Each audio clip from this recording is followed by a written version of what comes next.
writing craft book on your bedside table? Has it been there for a while? Do you keep meaning to get past chapter 2 or chapter 1 or just the first page? Then the Words to Write By podcast is for you. Hi, I'm Renee. I teach composition and creative writing to college students. My background is in poetry, but I'm working on my memoir. And I'm Kim. I'm trained as a science journalist, but now I'm trying my hand at short fiction. Each week we'll be tackling a chapter of some well-known, but perhaps not so well-read writing craft book. Together, we'll uncover brilliant insights, face the hard truths, and totally disagree when the author is wrong. This is our podcast, after all. And then we're going to take what we learn and apply it to our own writing by doing the book's suggested exercises. We're inviting you to read along, or just tune in for the Cliff Notes version. We're committed to improving our own craft, one writing advice book at a time, and we'd love for you to join us.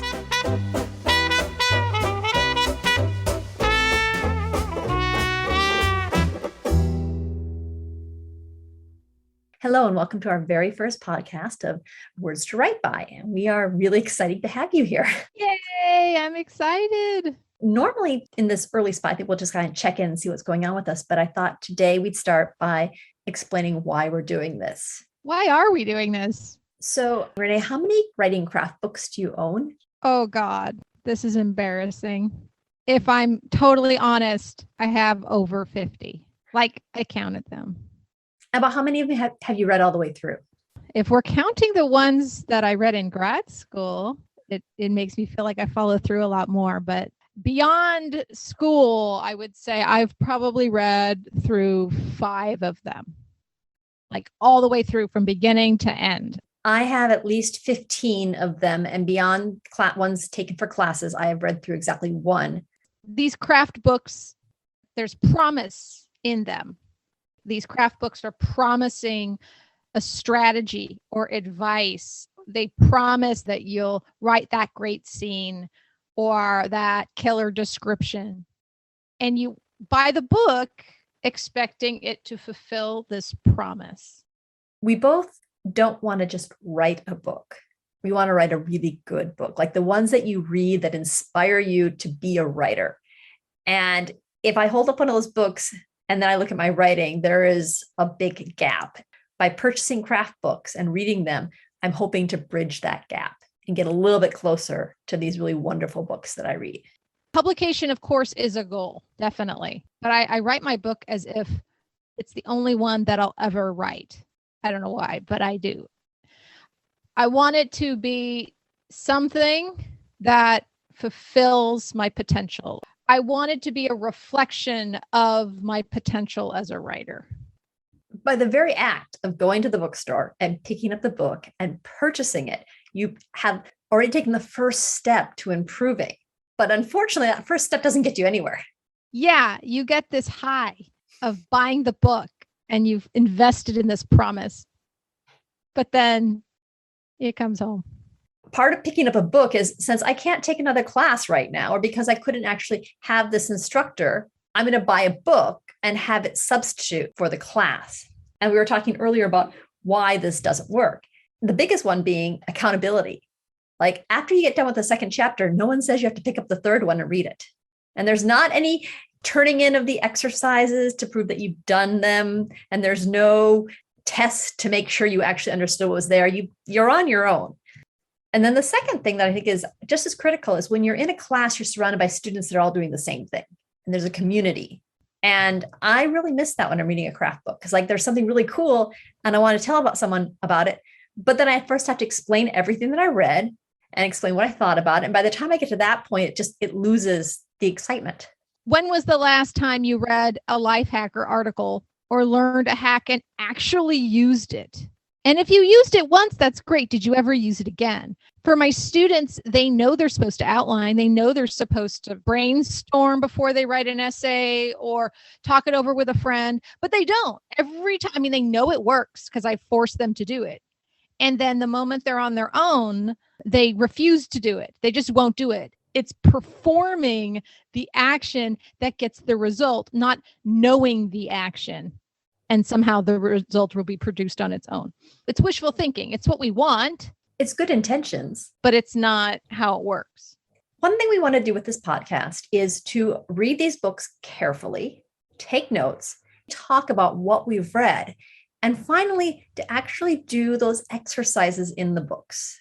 Our promise is that we ourselves will do those exercises. And if you want to join along with them, great. We'll try to figure out some way to share as a group and you're not just listening to us. That's our promise. And part of the reason we're doing this is because we want to do this. Right. For me, I learn through teaching. I know if I want to know it, I should teach it. This podcast is my way of getting through these books, but also teaching it so that I know it. It's not just for you listeners. It's for me and the promise I made to these 50 plus draft books. With that, let's get on to our very first podcast. Yay! In today's episode, we're covering Chapter 1 of John Gardner's The Art of Fiction. We'll discuss what he means by aesthetic law, if reading the literary canon is worth it, and what the dealio is with all these he pronouns. So Chapter 1 of the book. Yeah, that was a really interesting read. Had you read this for a class before? No, I don't even know who suggested it to me. I think it was a collective. They're like, have you read John Gardner's? Or, oh, this comes from John Gardner's, book of fiction. Just that there's all these examples and people quote him a lot. Is this one of the books that everybody has on their bookshelf, but maybe they never get around to actually reading? I wouldn't be surprised. So why did you read it? Where did you hear about it? You recommended it. Oh, awesome. Okay, so it starts off with this thing called aesthetic law. And you're the one with the literary degree. So tell us, what the heck is aesthetic law? I don't even think he knows. His first point is he's trying to make, like, the first rule or the first law he makes about writing fiction. He says every true work of art, and thus every attempt at art, must be judged primarily, though not exclusively, by its own laws. If it has no laws, or if its laws are incoherent, it fails usually on that basis. So for me, I think it means that there are no such thing as a set of hard rules that, when followed, will produce a perfect story. There's like no hard rules that, if followed, would make quote unquote good art. There's no formula. There's no formula. Yeah. Like people do, if you can find a formula, he says, it reduces down like the magic of fiction to, almost like a caricature of itself and wouldn't really be able to be followed. But he does say that you can do that for genre fiction, right? I mean, this gets right down to the whole idea of literary fiction versus the fiction that the common people read. Right. The plebes and how they read. Yeah. I think for him, yeah, when he says that when he talks about maybe a formula of writing, it's a critique. Like, oh, well, not good art, but, those genre fiction writers, they can write in a formula and it could be okay because you don't like formulas. So that's your way of dissing them. So my issue whenever I go to one of these talks on writing is that you'll hear someone say, there's this rule and you have to do this, or you'll have a piece of writing and someone will say, well, you have too much of this in it. And the rule is that you have to do it this way. And the issue I come up with that is that often you go to the masters of writing, the works that everybody aspires to, and they totally break those rules.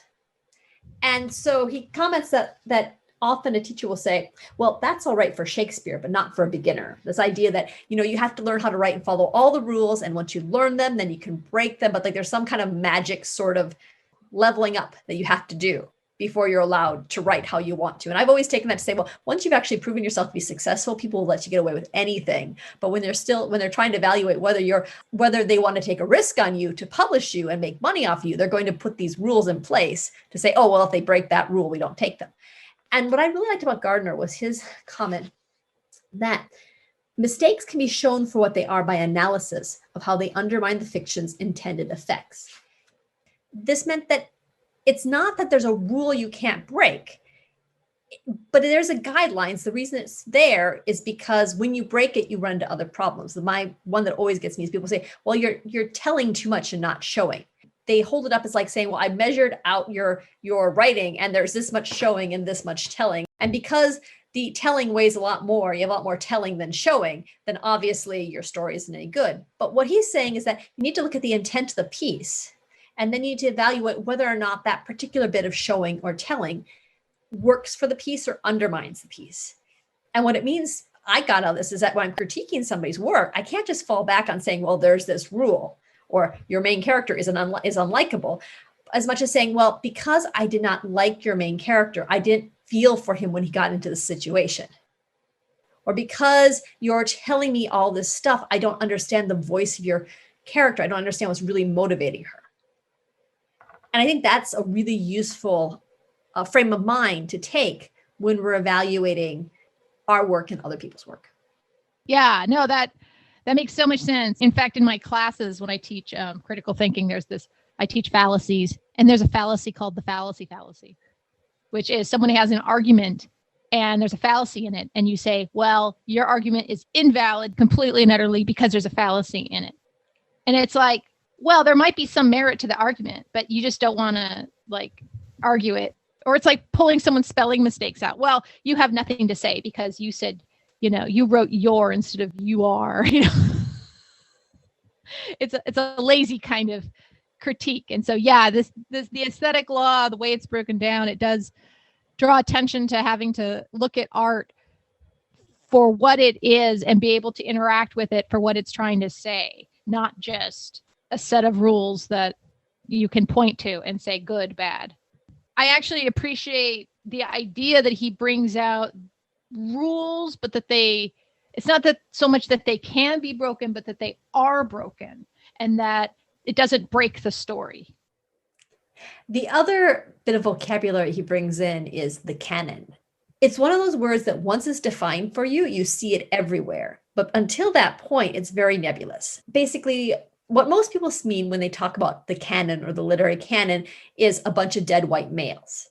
The problem being that there are lots of writers out there who aren't white, aren't male, and aren't dead that have really valid and wonderful things they're writing. And should you just exclude them because they weren't from a certain period?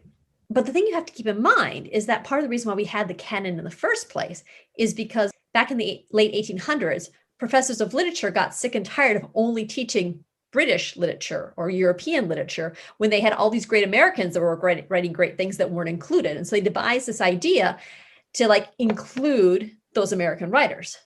You can think of a canon as if you just include more modern writers, people from different backgrounds, that you could also create this wonderful collection of good examples of all this different type of writing. Yeah, the canon is kind of like a mixtape, like back in the day when you'd make a mixtape for someone that you liked. This is my curated, aesthetic. If you asked your best friend for a mixtape, you would get the songs that they feel represent them, right? That they feel everyone should listen to because they're so great. If you asked your boyfriend or girlfriend or significant other, as opposed to your best friend, you're going to get a different set. Think of it the same way. These professors with their educations and their backgrounds, and they are certainly male and they are certainly white. Imagine who they're going to pick in their mixtape of what they think is the best literature ever. The canon, what we read now, what we consider great literature, has just been passed down to us by somebody putting together a mixtape of what they thought was great. Do you think there are valid reasons to have a set of works that everybody agrees on are important and should be taught? Let's assume that you can be diverse and pull in new people, and you can actually have a body work that is representative and fantastic. And the idea is that everybody in their introductory English class should read this set of books, or everyone that wants to be a writer should read this set of books. That's a loaded question. No, that's a very difficult question. I don't think so, because so much work gets brought out so often, so fast. If you were somehow able to fix the exclusion part and actually able to have, and you're actually able to say that you have, Black and Native American and queer writers, and you had something that was truly diverse and wasn't so, and somehow managed not to be so big that someone could actually read it, would that be the best way to teach? Who would decide this? Well, because we're separating that out. We're separating out the real world issues. with just this concept that he's going by, which is that if you just do a scattershot approach and you just read whatever comes your way, even if you're picking out some fantastic writers or some things, because you're not part of a system, because you're not part of a curated set of works, that you're missing out as a writer or as a student of writing. You have the teaching experience here. Do you think you need to have a proper education with a canon to produce literate students? Not necessarily. For me, in my own education, not necessarily. I think that it really helps if you have some direction and if someone's pointing at something saying, this is how you find a theme. Here is an example of a theme. Here is an example of what people would consider good literature. This is why. And when you get that kind of instruction, that's going to inform how you write your own stuff to readers, because then you kind of have an idea of what readers like. Someone is saying it's good and they're telling you why, right? I don't know. This is such a complicated, like, I am happy that I read Shakespeare. I'm happy that I enjoyed it. I'm happy that nobody told me I was wrong when I was reading it and made me hate it like everybody else, whoever else reads it. And a lot of people don't like it. I was given the fun stuff, Midsummer Night's Dream and Romeo and Juliet and Hamlet. Like, I was given the stuff that has fairies in it. I never had to read Julius Caesar. And if I had, maybe that would have turned me off from writing. But I also got to read fantasy books and sci-fi books. In no way would those have been assigned to me. And I had to find them on my own. Having a mix is definitely going to help. But there are self-taught writers out there. And yeah, without guidance, it's going to take you longer and you might quit, because after a while, you're just like, nothing helps. It's like, oh, darn, if you just had direction, you would have figured that out. The problem with Gardner, I think, is that he absolutely thinks that without it, I guess you would be a hack. I think it comes down to, do you need to have formal education in creative writing? No. Should you read these famous people? It helps. What do you think, Kim? Do you think you need to know this stuff? I think that the more instructors that make a difference to you, the more great instructors, the more great mentors you have, the easier your path is going to be. But I think that Gardner comes off as kind of arrogant to suppose that that's the only way. If you are writing this now, I would think that there would be some people around him that would point out that he's coming off as kind of arrogant and that he's going to turn off people reading this book. Yeah. There's a passage. He says, no ignoramus. He likes that word, ignoramus. It's pretty fun. No ignoramus. No writer who has kept himself innocent of education has ever produced great art. One trouble with having read nothing worth reading is that one never fully understands the other side of one's argument and never understands the argument is an old one. It rarely happens, if it happens at all, that a writer can achieve effects much larger than the effects achieved in books he has read and admired. Human beings, like chimpanzees, can do very little without models. One may learn to love Shakespeare by reading him on one's own. The ignoramus is unlikely to have done even this, but there is no substitute for being taken by the hand and guided line by line through Othello or Hamlet. So I think the other thing we need to point out in this book, something that was very obvious to you and me reading it, is the fact that he exclusively uses the pronoun he.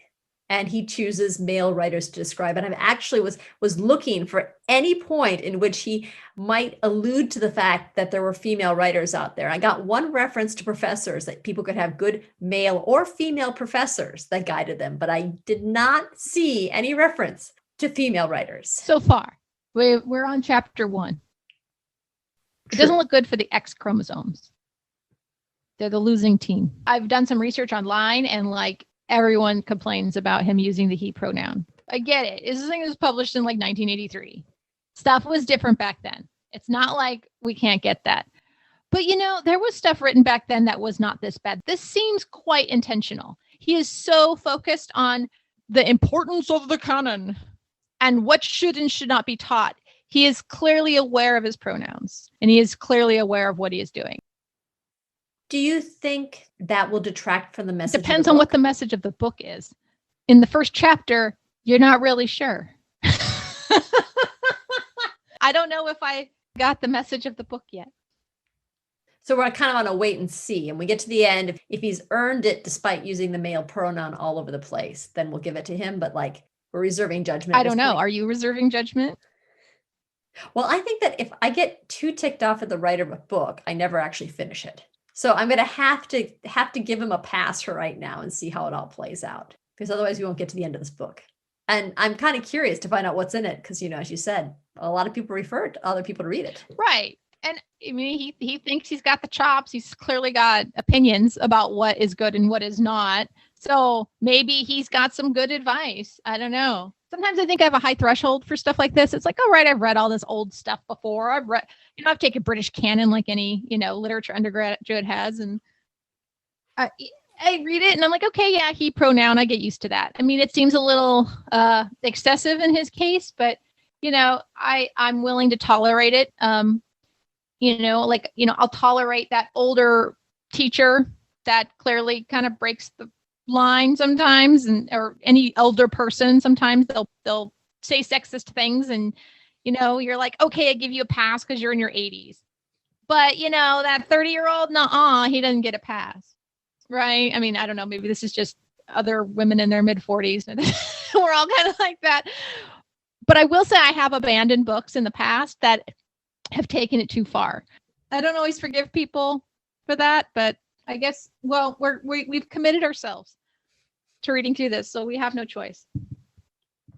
So the one last thing I want to bring up, and this is something I noticed, is that part of the reason why he is so enamored of the canon and of a formal education is this idea that writing is less about one's experiences outside of writing and more about what one's read and what one has practiced writing, the craft of writing. One finds, for instance, naively excited and lengthy discussions of ideas that are commonplace or have long been discredited, or one finds curious, quirky interpretations of old myths, interpretations that, though interesting themselves, suffer by comparison with what the myths really say and mean. And then he talks about an example, like if someone writes a story about Penelope as a grudging, recalcitrant wife, the writing may be superb. But when we think about Homer's portrait of the true, perfect wife as courageous, cunning, and devoted as her husband, Homer's version so outshines the new one that we almost turn away in disgust at the new writer's work. Which is one of those things that, when linked to his comments about the he pronoun and the male, is that basically the idea is that no, a woman couldn't tell the story of Penelope nearly as well as a male, as Homer did. So why even bother? Obviously, you knew exactly what this was all about from a woman's perspective. Right, because he knows exactly, what a perfect wife should be. Yeah.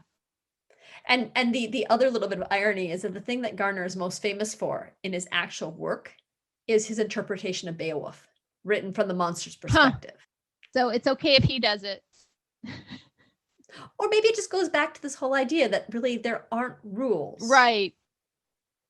There are suggestions, and yet great art breaks those suggestions. So there's this thing I do tell my students, and it is a cop-out. It's my way of getting around something like this. I tell my students, when it works, it really works. It sounds great. But when it doesn't work, it crashes and burns. It's awful. And sometimes you just don't know. So you think just because another writer did it, it should work, and it won't always work. And you think it's never been done, you're not supposed to do it, and you do it, and it's amazing. You can't predict how it's going to go, but just be prepared. As Bukowski would say, always be prepared for the possibility of total defeat, whether the reason for that defeat is right or wrong. So yeah, maybe that is what he's saying. There's no rules. I also took it as him like giving a disclaimer for this book. I don't know how many craft books were out there when he wrote this. Like, I haven't done a lot of research on the craft book of writing and the history of the craft book in the late 20th century. Yeah, I don't think Alfred Lord Tennyson had a book besides other examples of literature and poetry that were guiding him. The Romantics had their little clubs, so at least they had like workshops, right? With each other. But, I don't know if there was a book out there that said, hey, this is how you write a plot. It was just like writers reading other things and then emulating them and copying them. And it could be maybe this is early in the history of the craft book. And he's just trying to say, hey, whoever you are, reader, reading this book, don't expect to get like this set of rules that's going to make perfect literature. You're not going to get that in this book because there's things perhaps out of your control or perhaps within your control that I'm not going to be discussing here, that I can't. This is not a substitute for an education in creative writing, nor is it a substitute from all the hours and books of reading these famous authors. Maybe it's just a disclaimer. I don't know. I think that's a good ending note for our first discussion. And now we're going to turn to a common element of most craft books, the exercises. This episode's prompt or activity comes from John Gardner's book, The Art of Fiction. At the end, it's in the exercises section. This one is on page 197. Number 4, cooperatively list the customary elements of one or more of the following: a gothic romance, a murder mystery, a yarn, a TV situation comedy, a Western, or some other popular genre. What are the philosophical implications of each of these elements? For example, the traditional ghost story includes, among other things, some old remote building, an emphasis on weather, especially wind, cold, and dampness, a restless animal like a dog, a wolf, owl, or bat. What do these elements seem to mean psychologically?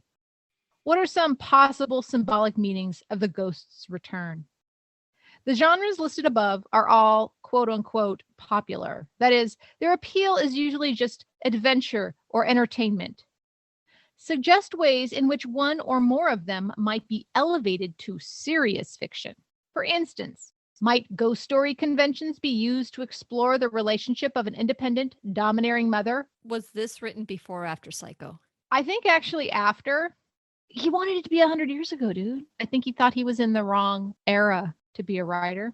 Anyway, we decided not to take any of the examples he gave, and we are going to do our analysis on the superhero genre. Dun-dun. I think the key here is that he wants it to be elevated. So you can't just make a regular Marvel movie.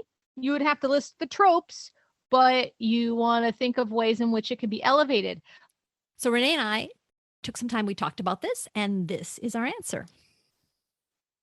So the superhero genre. Yeah. I admit I'm a bit of a fangirl on this stuff. I have watched the movies multiple times. What are some customary elements of the superhero movies? Well, there's powers. Obviously, there's secret identities. There's the superhero names. There's conflict, inner conflict, some kind of flaw that intercedes on the power. Part of the superhero shtick is that some aspect of their flaws are mirrored in their powers, or some aspect of their strengths are mirrored in their powers. And therefore, you have what would you call it? Externalization? Yeah. Of their inner psyche on their powers. There's the origin story, like where and how they got the power. Yep. And that often links in with where their name came from, what their secret identity is, what their costume they wear is. The costume, the mask. What made them put on the mask? Definitely. I think we're going to discuss costumes because that's a good detail to go into. I think that since Gardner proposed this activity, that general audiences have become a lot more savvy. The movie and TV studios actually recognize that the audience is a lot more savvy and a lot more receptive to a deeper examination. One of the superhero movies out there is The Incredibles. There's that whole take on the no capes. No capes. And the fact that it's a fashion designer that is designing the suits. It's how sort of a commentary on what fanboys would discuss about whether or not superheroes should have capes. Geeks are fickle, and they really played that up. But even there, I noticed there's a moment in that movie, which I've seen several times, where the kids get their suits for the first time. They discover them in their mom's luggage. And there's just this delight on Dash's face when he sees this costume and he realizes that he, in fact, will be a superhero. The movie itself is about how people should live up to their abilities, even if it puts them outside of mainstream expectations. It's also about family and family identity. You know, the teenage daughter, she's got her teenage complex of wanting to separate herself and her own identity from the family. You've got the annoying brother who just kind of wants, I don't know if he wants to go his own way, but he's starting to like discover himself within the family. So that was more of a family drama. What other superhero movies do you want to talk about? Well, there's Logan. I saw it 3 times in the theater. I think was one of the best superhero movies I've ever seen. Why would you say it was the best? It really, I feel, took that superhero genre to a new level. For me, it tackled a lot of themes that pushed Wolverine's character. I watched a talk by the director, and he patterned that film off of an old Western called Shane. If you watch Shane and then you watch Logan, you see these parallels of someone who is both a hero but an anti-hero in the act of survival. What is someone willing to do? He's about to lose his identity. He's aging. He's an aging superhero that's rickety, and he is tired, and he can't do what he used to do. And how do you retire as a superhero? And how did they use the costume in that movie? It's interesting because he does not have a costume. He wears regular clothes. So would you say that it's even a superhero movie at this point, if basically they're borrowing from the Western genre and he doesn't have the tropes of a superhero movie? Yes. I mean, he has his powers, and he's still got his, a wound, his emotional wound that is rooted in his powers. He's the same character, but he has been put in a different place.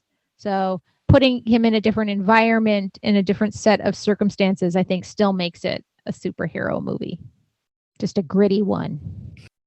I think that simply because it's the most prolific of all the superhero franchises, that the Marvel Cinema Universe is a really good example to look at for costumes and for tropes, because they've both presented the tropes and then they've been able to play with them because everyone's familiar with them and they can kind of invert them. I think that the 2 costumes I find easy to discuss are the Iron Man suit and the Captain America costume. So the Iron Man, Tony Stark doesn't have any superpowers per se. He just has these incredibly powerful suits. And he doesn't have just the one. He often has multiple ones. Most Iron Man movies actually have a central plot of him building the suit out of whatever parts he has available. In a way, Tony's superpowers is actually his brain, that he's so smart that he can create the suits.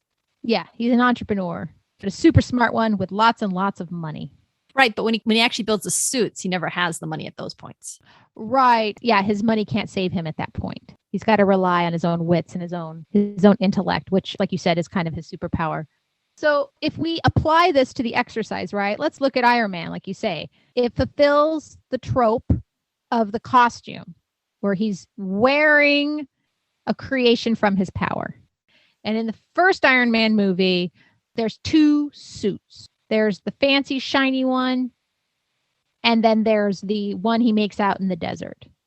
As Gardner was saying, a suit can be more than just the plot device. There's a psychological aspect to the suit where Tony, the entrepreneur, starts off the film as a pretty big jerk. And it's through the suit and him becoming a superhero that he actually becomes a decent person and becomes a hero.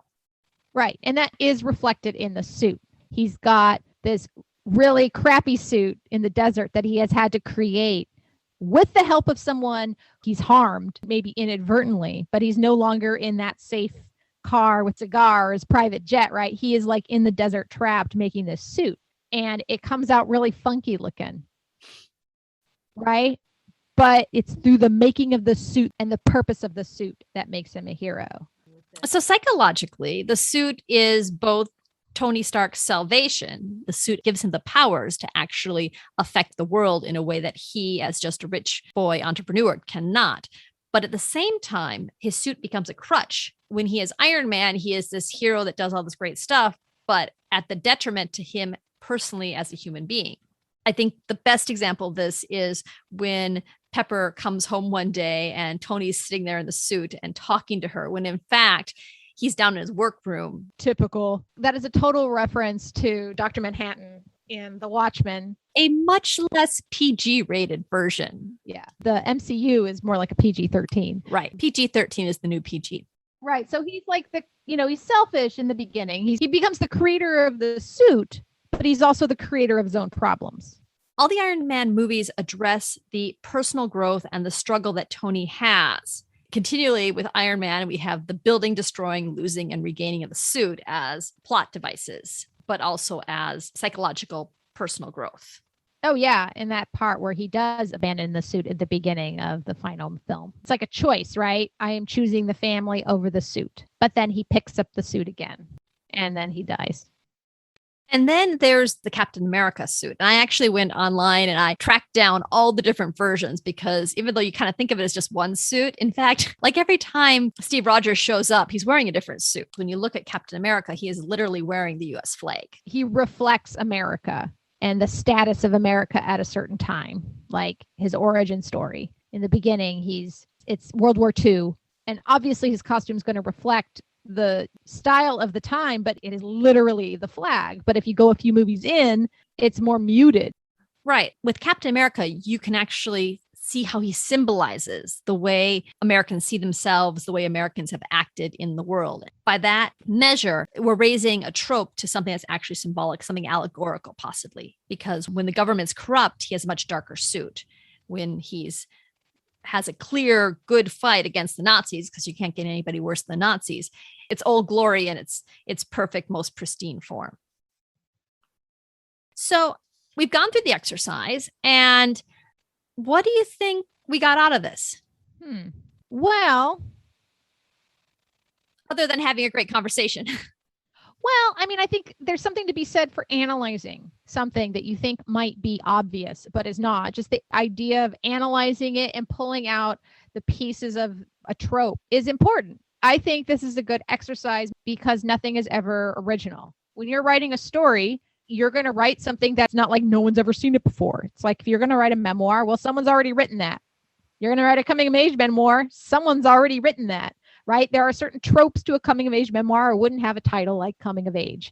People have expectations when they read, and when they don't get met, people get angry or they put your book down. But if they get exceeded, that's where I think you've hooked a reader. And I think that's what this activity kind of does is you identify the tropes, the expectations a reader has, but go beyond them. And that's how you get a very successful superhero franchise. But considering that this is all about the art of fiction, and Gardner spent the whole first chapter about talking about the canon and all these great classic storylines, why do you think he basically gave people the chance to analyze a bunch of popular culture, which he sometimes refers to as trash?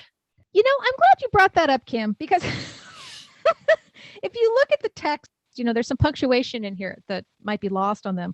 For example, in the activity, it says, the genres listed above are all quote unquote popular. That is, their appeal is usually just adventure or entertainment. Suggest ways in which one or more of them might be elevated to serious fiction, right? So if we're looking at his word choices here, he's got quotations or marks around the word popular, and he qualifies fiction with the adjective serious. So he's clearly got a judgment here where he doesn't think popular fiction, which are these tropes or whatever, are good in one way or another, which is weird because they become popular from the canon he's pulling from. And I would argue that something like a comic book universe is probably more fiercely discussed than Homer is these days. Yeah. He clearly has a value in classic literature. He thinks it's better than popular literature. I'm not going to even engage too much in that conversation because I don't try to qualify things like that. They exist in different spheres. They're different genres. It's different things. You're analyzing what you like, but it doesn't mean one's better than the other. Gardner clearly thinks one is better than the other. And yet by the inclusion of this example, he actually allows us to indulge in analysis of much more popular entertainment, stuff that we'd be much more likely to write in. But I also feel like he's asking us to engage on it on his level. I think he's trying to convince us, see how garbage this stuff is and look how much smarter you are like me. Maybe. I don't know. Maybe I'm being judgy here. Okay, so we listed a whole bunch of tropes that superhero genres have, and we welcome our listeners to write down some of your own, or if you want to give examples of the ones we've listed in our comment section at the bottom of our page. And also because we had several other tropes to examine, we have recorded a second podcast where we just go over one of my favorite tropes in the superhero genre, which is the good guys fight each other. So if you're interested in hearing this, you can go over to our Patreon site and subscribe to get access to that podcast. Okay, I think that's the end of our first podcast. Yay, we did it. Thanks for listening to our podcast. If you'd like to support Words to Write By, please subscribe or leave a review on Apple Podcasts, Google Podcasts, or whichever service you use to listen to podcasts. And if you really like us, we've set up a Patreon account. Patreon is a service you can use to support artists and creators through monthly contributions. For just $2 a month, you can listen to additional recordings, like our analysis of the good guys fight each other trope of comic book movies. You'll also have access to our forums. Tune in next week when we tell you what we think of Gardner's classification of genres in Chapter 2 of The Art of Fiction. Words to Write By is produced by Renee Nelson and Kim Smiga-Adam. Our theme music is Roll Back the Carpet by Cool Cat Music. Have a great day.